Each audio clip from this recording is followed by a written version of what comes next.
Chers compatriotes congolais, bonsoir. L'heure est grave pourquoi? Parce que les Congolais sont en train de mourir en ce moment dont nous vous parlons. La situation se dégénère au jour le jour. Et pour la circonstance, nous invitons sur ce plateau notre maman, que vous connaissez tous bien d'ailleurs, et que pour ceux qui ne la connaissent pas, c'est maman Marie-Thérèse Lando, juriste de profession, qui a travaillé pour le pays, candidate à la présidence, et aujourd'hui, elle est là pour parler de son pays, la RDC qu'elle a laissée avec des larmes. Maman, bonsoir. Bonsoir, Jean-Guy. Heureux de vous avoir encore ici. Ça a toujours été un plaisir, mais en ce moment précis, c'est avec regret, avec amertume que nous vous recevons. Le pays est en désarroi.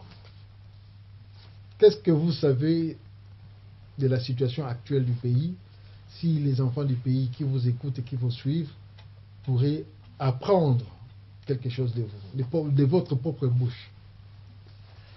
Merci beaucoup, Jean-Guy. Merci beaucoup à toute l'équipe qui vous accompagne ici. Je voudrais d'abord commencer par saluer notre peuple, le peuple congolais qui est un peuple meurtri. Je voudrais lui présenter des condoléances vraiment attristées aux familles de toutes les victimes. Et aussi le féliciter par le courage qu'il vient de montrer. Ainsi, le monde entier ne va plus dire que les Congolais sont de faussards, sont de peureux. Notre peuple est à féliciter, principalement à Kinshasa, où depuis hier, le peuple est dans la rue, ainsi que les populations de l'Est, principalement ceux de Goma. Mais aussi, je voudrais, avant d'entrer dans le vif du sujet, relever ici la responsabilité de la majorité présidentielle avec son chef qui s'appelle Joseph Kabila, alias Hippolyte Kanambe. Parce qu'on dit malgré tout que jusqu'à ce jour, on ne sait pas d'où il vient, qui est-il. Et nous continuons à croire qu'il est toujours un habitant du pays voisin que vous connaissez tous. Il y a une responsabilité, en le sens que le Parlement, l'Assemblée nationale a voté une loi à la sauvette le 17 janvier, jour bien sûr des commémorations de la mort de Lumumba Patrice. Et c'était vraiment à la sauvette. Ils ont adopté la loi. Et voilà ce qu'est fait la loi dans les rues de Kinshasa. C'est-à-dire, il y a eu des morts hier et il y en a aujourd'hui. Et d'ailleurs, l'armée comme la police entre dans les maisons pour tuer, pour enlever. Et la situation n'est plus possible, c'est-à-dire on ne peut plus gouverner le Congo aujourd'hui par le même pouvoir, ce n'est plus possible. Donc ils ont déclaré leur incompétence. Et normalement, s'il y avait un parlement, un vrai parlement, eh bien, ces parlements aujourd'hui allaient sans doute examiner la procédure de l'impeachment de Joseph Kabila, c'est-à-dire la procédure de comment le faire partir de la présidence de la République. Je voudrais aussi informer l'opinion nationale ainsi qu'internationale. C'est pour cela que je parle en français. J'aurais pu parler en lingala pour que tout le monde puisse suivre, comme les étrangers qui nous suivent lorsque nous parlons français. Nous allons de nouveau écrire une requête aux fins d'enquête criminelle. Cette fois-ci, ça ne sera pas seulement à charge de Joseph Kabila seul, non, ça sera à charge du gouvernement actuel, principalement le Premier ministre, le ministre de l'Intérieur, le ministre de la Défense. Aussi, nous ajouterons à cette requête les noms de députés qui ont voté cette loi parce que le fait d'avoir voté la loi, ils ont contribué à poser un acte qui est à la base des tueries d'hier, le 19 janvier, et celle d'aujourd'hui, le 20 janvier. Et la requête sera rendue publique. Pour rappel, en 2010, à l'issue de l'assassinat de Floribert Chebeya, nous avons écrit à la CPI pour que la CPI ouvre l'enquête à charge de Joseph Kabila et de tous ces adjoints-là, dont Numbi, le nom est il est dans la requête. Et cette requête a rencontré une réponse du procureur de la CPI. À l'époque, c'était Ocampo. Et il nous a répondu en 2011 en disant que les dossiers des crimes à charge de la RDC étaient ouverts. Et là, nous allons simplement verser ces pièces dans ces dossiers. Et cette fois, nous espérons que le procureur pourra lancer des mandats, divers mandats d'arrêt international à charge de Joseph et consorts. Voilà ce que je peux dire d'entrée de jeu. Merci. Parlons un peu des événements comme tels à Kinshasa. Nous avons vu la population s'est soulevée. Est-ce que ce sont des événements qui ont été d'un fait sporadique ou bien ce sont des événements qui ont pu se construire au fil du temps? Je reviens à votre question, la première. Le pays ne marche pas, le pays ne va pas, le pays, pour le moment, est sous oppression. Notre peuple est sous oppression. Ce n'est pas seulement aujourd'hui, mais c'est depuis l'arrivée de l'AFDEL. L'AFDEL en 1996. Depuis ces temps, on tue. Aujourd'hui, si je dois me référer, ne fût-ce qu'au niveau de certaines ONG qui parlent de 5 millions, de plus de 5 millions de morts au Congo, ne fût-ce que ça, je peux dire que le Congo est devenu un territoire où tout ce qui est mauvaise chose s'y passe. Tuerie, viol de femmes, viol des enfants, même des petites filles de 3 ans, des bébés ont été violés au su du gouvernement, et jusqu'à ce jour, ça fait combien d'années, jusqu'à ce jour, où ce viol continue. Non seulement ça, ils sont tués. Les Congolais sont tués. Les Congolais ne sont pas respectés. Je voudrais savoir où est-ce que le Congolais est respecté. Nulle part ailleurs, ni à l'intérieur, ni à l'extérieur. Comment est-ce qu'un pouvoir qui veut se dire État, est devenu un pouvoir terroriste, que je peux même appeler djihadiste, qui tue son peuple? De la même manière que oui, de la même manière que les djihadistes ont tué en France. Mais en France, il y a une différence. L'État s'est occupé de ces attentats. Et le monde entier a suivi. Et c'est même devenu une sorte d'icône. Oui, je suis Charlie. C'est devenu international, je suis Charlie. Pour dire non, vous n'êtes pas seul, les Français. Vous, Charlie Hebdo, vous n'êtes pas seul. L'État est là pour vous protéger et chercher à protéger la nation française. Mais qu'est fait le Congo par rapport à ça? C'est vraiment l'inverse qui s'est fait. Et beaucoup de Congolais attendent que la communauté internationale s'organise pour aller les défendre. Mais nous avons déjà la MONUSCO. Maintenant, le travail qui doit être fait, c'est le travail du peuple. Et je pense que les événements d'hier, les 19, et ceux d'aujourd'hui, doivent être rapprochés aux événements du 4 janvier 1959. C'est-à-dire quoi? Le peuple a été dans la rue pour dire non au pouvoir belge. Aujourd'hui, le peuple est dans la rue. Ils sont tués pour dire non à Kabila, au pouvoir de Joseph Kabila. Et normalement, Joseph Kabila doit comprendre que son pouvoir est fini. Fini. Il doit partir. Les événements d'hier, par exemple, ça signifie quoi? C'est un manque total du respect à la dignité humaine. Nous avons vu des militaires tirer sur la population. Nous avons vu un jeune qu'on a mis dans un pousse-pousse qui est déjà mort. On disait hier qu'il y a eu 4 morts. D'autres ont dit non, c'est 13, c'est 14, c'est 30 morts. On ne sait pas parce que nous avons aussi lu qu'il y a un journaliste de l'AFP qui voulait voir, aller à la mort pour savoir combien sont morts. On n'a pas voulu le faire entrer, donc on ne sait pas très bien combien il y a de morts. Et nous savons que lorsqu'il y a des morts, généralement, l'armée congolaise, disons l'armée kabiliste, ramasse les corps et il fait disparaître les corps. On les jette dans le fleuve, ça nous savons. Nous sommes en face d'un pouvoir terroriste.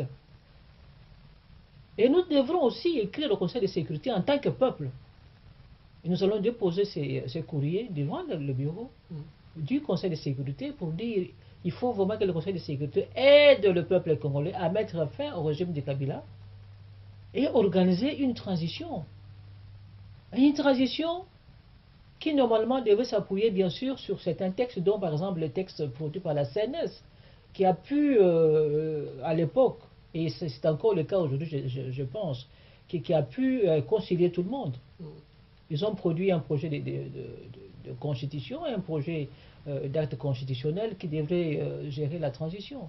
Donc nous avons tout ce qu'il faut pour que les choses changent. L'actuelle constitution, elle n'est pas nôtre.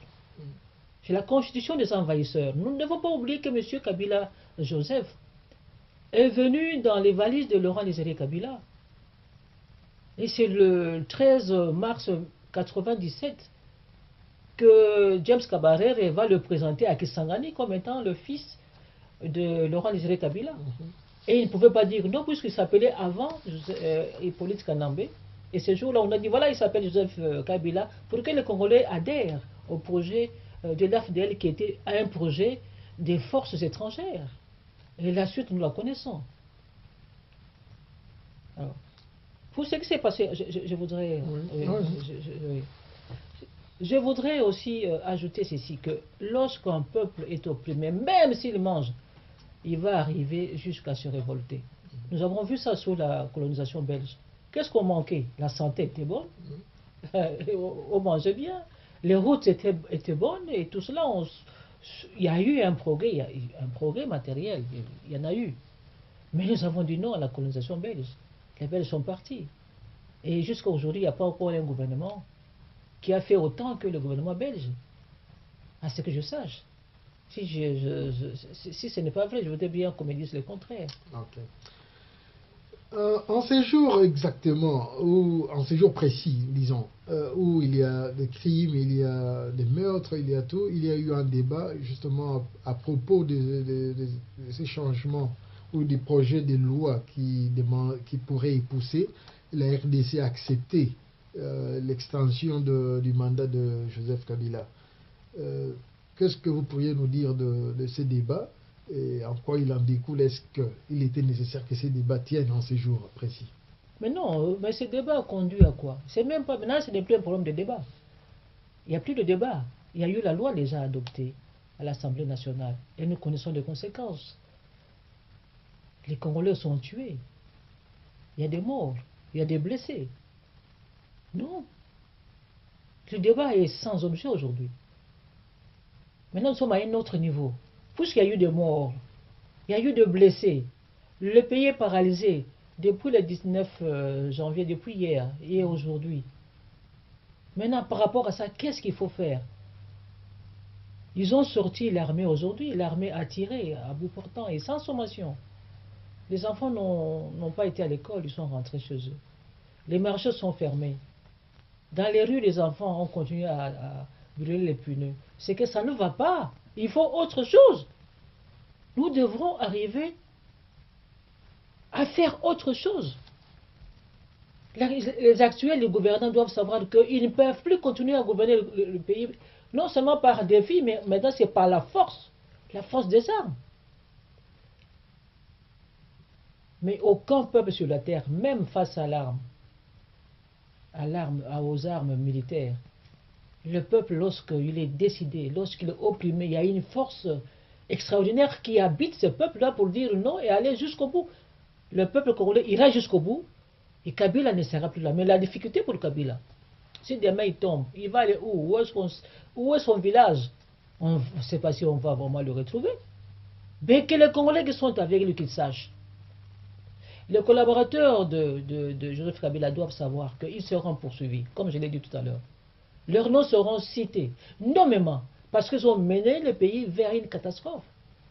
Et au même moment, on veut mettre le chapeau sur les opposants qui ont accompagné la population pour dire que quoi? Pour dire quoi? Nous demandons qu'ils libèrent tous les opposants, que ce soit Kamere, Mouyambo et tous les autres dont nous n'avons pas encore le nom, qu'ils soient libérés. Parce que nous considérons cela comme étant une arrestation arbitraire. Et ça sera une mention de ces arrestations sera dans la requête que nous allons rédiger. Justement, parlons de ces arrestations. Il y a la mère Mende, qui est le ministre de l'Information, qui accuse les opposants qui ont accompagné la population à ce mouvement de soulèvement de criminels et qu'il devait être passé à la justice congolaise. Qu'est-ce que vous en dites en tant que juriste et qu'est-ce que vous attribuez, sachant que c'est le gouvernement que nous accusons aujourd'hui de pouvoir tuer les Congolais, mais lui, il fait l'inverse, accusant les opposants qui essayent de conscientiser et de faire soulever le peuple. Mais M. Mende sera parmi le présumé coupable de ces violences, puisqu'il dit une chose qui ne peut pas être vraie. Comment est-ce qu'on peut accuser un opposant qui est sans armes, criminel, qui a des armes, qui ont usé des armes hier? L'opposition? Comment s'appelle l'opposant qui avait une arme hier et qui a tué la population? Mais non. M. Men est en train de blaguer. Pour son âge, nous sommes en train de nous demander ce que ça signifie. Il oublie qu'il a été opposant. On se réunissait ici à Bruxelles. Il était là, à France City. Et c'était pourquoi? C'était pour qu'il vienne nous raconter des histoires à dormir debout. Un ministre qui est contre son peuple. Monsieur Men, vous n'êtes pas à votre place. Monsieur Men n'est pas à sa place. Sa place, c'est à la CPI. C'est vraiment, je ne sais pas, mais il est triste pour l'intellectuel congolais, s'il y en a, de voir que les intellectuels congolais accompagnent Kabila dans la destruction du Congo. Bouchab, il est ministre de l'Intérieur, il est professeur d'université, de droit constitutionnel. Mais j'étais une fois avec lui, en train de militer contre les génocides rwandais le 9 juillet, s'il oublie, 1994, à Bruxelles. Aujourd'hui, il prend la place du dictateur, la place de celui-là qui tue le peuple congolais. Ils ne sont pas à leur place, vous n'êtes pas à votre place. Messieurs les intellectuels congolais qui sont au pouvoir, vous devriez avoir honte, mais il est bon que vous puissiez un jour sentir ce que c'est que avoir tué son peuple. Vous serez déféré un jour devant la CPI. Et nous allons faire le travail qu'il faut pour que vous soyez devant la CPI. Merci. Parlons de la population comme telle. Elle s'est prise en charge selon les souhaits de tout le monde, mais surtout nous, à l'extérieur du pays, qui disions toujours que le peuple était amorphe, le peuple n'était pas conscient, mais aujourd'hui, ce peuple-là est dehors. C'est vrai, on voit partout, on dit que la capitale surtout a été mise à feu. Quelle serait votre analyse par rapport aux actions de cette population qui aujourd'hui se prend en charge? Est-ce qu'elle a raison de piller, de détruire les biens, ou il y a autre chose à faire? Ou ce peuple-là s'est trompé de cible? Les pillages sont toujours à regretter. Mais lorsqu'un peuple se soulève, il y a toujours des dérapages. C'est ce qu'on aurait dû éviter avec cette loi. Tout ce qui ne va pas aujourd'hui, tout ce qui a fait que le peuple est dans la rue, le peuple a été tué, tout cela, pour moi, c'est à mettre sur le compte du gouvernement. Le gouvernement a la charge de protéger les biens. Le gouvernement a la charge de protéger les personnes. Que fait le gouvernement congolais aujourd'hui? C'est tuer la population. Et l'armée elle-même, la police elle-même, mais aussi c'est une police qui pille, qui vole, nous le savons. Nous n'avons pas les institutions qu'il faut au Congo aujourd'hui.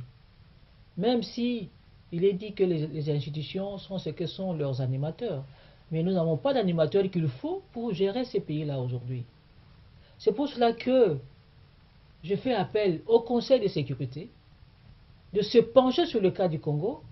Et nous sommes étonnés de voir qu'il n'y a aucune voix qui s'élève au niveau du Conseil de sécurité.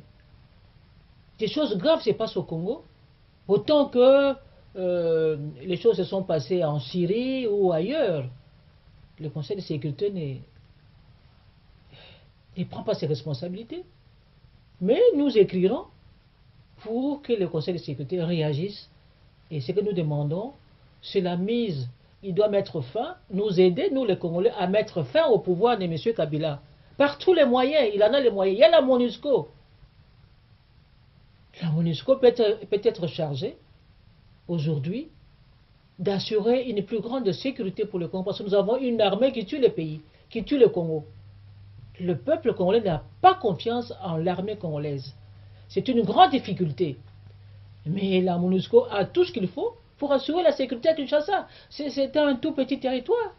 Mais maman, nous pouvons souligner que cette armée dont nous faisons allusion maintenant n'est pas une armée congolaise comme telle, parce que c'est l'ensemble des armées, si pas des forces des légions étrangères à l'intérieur du pays. Tous les pays tout autour de la RDC, nous pouvons les citer, la Zambie, la Tanzanie, le Rwanda, l'Ouganda, le Burundi, l'Érythrée, tous ces peuples, toutes ces armées sont au pays. Si aujourd'hui les peuples devraient s'opposer à l'ensemble de ces armées, croyez-vous vraiment que cette armée ferait cadeau à ces peuples?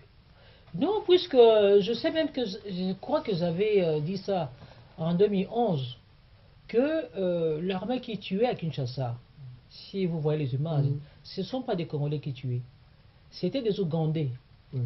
Oui. Et là, c'était des Congolais, des militaires congolais qui nous ont donné l'information. Ce sont des Ougandais. Donc aujourd'hui, l'armée qui tue, d'abord, l'armée congolaise, elle n'est pas une armée nationale, c'est une armée CPGL, comme vous venez de le dire.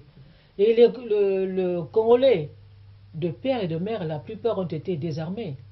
En dehors de ceux qui sont d'accord pour tuer la population, nous avons un grand problème. C'est pour ça que nous faisons appel au Conseil de sécurité. Je pense que dans vos réseaux, il faudrait que cette interview arrive au Conseil de sécurité. Ce serait important de voir combien, le moment que nous sommes, combien nous pleurons pour notre peuple, pour notre pays. Le Conseil de sécurité doit faire quelque chose, parce que où est-ce que nous allons aujourd'hui? Qu'est-ce que nous allons faire aujourd'hui? Kabila ne doit plus gouverner. Il n'a pas attendu 2016 pour chercher comment peut-être proposer quelqu'un pour le remplacer, mais c'est en 2015, encore au mois de janvier, qu'il veut faire changer la loi électorale pour que lui s'installe au pouvoir jusqu'à ce que j'ai appris, jusqu'à 2020. 2020, il s'est mort de qui? Il est encore jeune, il a le temps de vouloir diriger. Mais le Congo n'est pas une dynastie, n'est pas un royaume. S'il est là parce qu'il s'appelle Joseph Kabila, eh bien, moi, pour nous, c'est une grande malchance. Jamais connue dans l'histoire. Ok. Nous arrivons vers la fin de notre urgence d'aujourd'hui, parce que le temps ne nous permet pas d'aller plus loin, mais il y a une question. Il y a M. Nemonansemi qui est membre de votre parti, ou de votre coalition, Congo Pax et Bodilia Congo, je suppose. Il a fait des déclarations. Selon vous, quelle est l'ampleur, la gravité de ces déclarations, surtout qu'il voudrait appeler le peuple à une sécession du Bas-Congo? Non, nous avons... Congo Pax a fait un communiqué lui demandant... Bien sûr, on doit reconnaître certaines choses qui sont bonnes qu'il fait, notamment dénoncer les injustices dans le Bas-Congo. Là, c'est normal, ça, on doit soutenir, appuyer. Mais nous avons demandé à M. Monansem de retirer tout ce qui est déclaration manifestement sécessionniste. Congo Pax est un parti national. Je suis la présidente du Congo Pax. Nous sommes un parti national. Et non seulement que le Congo Pax est un parti national, mais Nous sommes dans une nation qui est aujourd'hui perturbée et il ne doit pas en ajouter à ces difficultés-là. Donc nous demandons, nous, en tant que président du Congo Pax, je demande à monsieur, à l'honorable de mon ancien de retirer des déclarations qui fâchent aujourd'hui, parce qu'elles ne sont pas nécessaires. Surtout que l'accord politique que Congo Pax a signé avec Nemonassem dit ceci, que pour toute déclaration importante, nous devons obtenir un consensus. Et cela n'a pas été obtenu. Bien, je crois que ceux qui voudraient lire ces textes pourraient aller sur Internet, dans nos réseaux, bien dans les réseaux appropriés, ils verront le texte. Alors, pour la fin, qu'est-ce que vous pourriez dire au peuple congolais tout entier, aux partis politiques et aux résistants, combattants ici à l'étranger où vous vous trouvez, s'il y a un message, parce que les gens au pays qui sont en train de se battre se plaignent, si pas se lamentent du manque de soutien, d'appui, des messages publics soutenant l'action au pays. Mais ça, c'est un message que soutient. Depuis hier et aujourd'hui, nous écrivons sur Facebook, il y a beaucoup de messages qui ont été écrits, nous soutenons. Nous soutenons, et je ne suis même pas seul à parler, il y a d'autres qui parlent aussi.